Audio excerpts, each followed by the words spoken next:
প্রিয় দর্শক, চট্টগ্রাম জেলার সন্দ্বীপ উপজেলা, যা মূল ভূখণ্ড থেকে একটি বিচ্ছিন্ন দ্বীপ, যে দ্বীপের চারিদিকে পানি বিস্তৃত, মাঝখানে একটি স্থলভাগ যার নাম সন্দ্বীপ।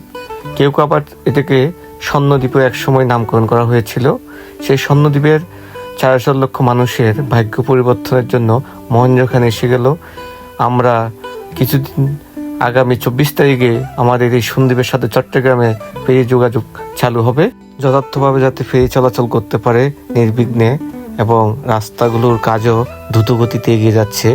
সেই সাথে নান্দনিকভাবে সাজানো হচ্ছে, দুই প্রান্তে ড্রেজার মেশিন দিয়ে মাটি খনন করা হচ্ছে।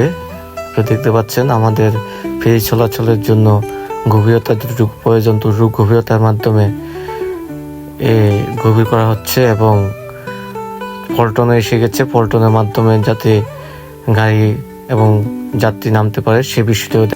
দর্শক, আজকে আমরা এসেছি সন্দ্বীপের যে ফেরি চলাচল ব্যবস্থা, সেই ব্যবস্থা দেখার জন্য।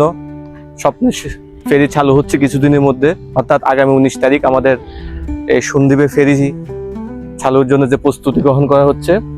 টাইল দেবে 18-19-এর মধ্যে আমাদের এই ফেরি চলাচল হবে। এই ফেরি চালু হলে সন্দ্বীপের মানুষের ভাগ্য খুলে যাবে, এবং বিভিন্ন যাতায়াত ব্যবস্থা, রাত্রের বেলায় মানুষ কোনো রোগী নিয়ে সন্দ্বীপ থেকে পাড়ি দেওয়ার কোনো সুযোগ সুবিধা এতদিন ছিল না।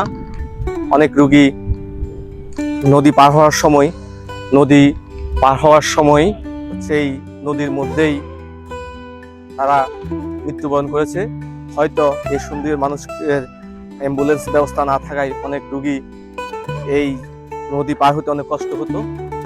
তাই আজকে এই সন্দ্বীপের মানুষের 6.5 লক্ষ মানুষের স্বপ্ন পূরণের জন্য আমাদের এই ফেরি চালু হবে, এবং ফেরি চালু হলেই সন্দ্বীপের মানুষের দুঃখ কষ্ট লাঘব হবে।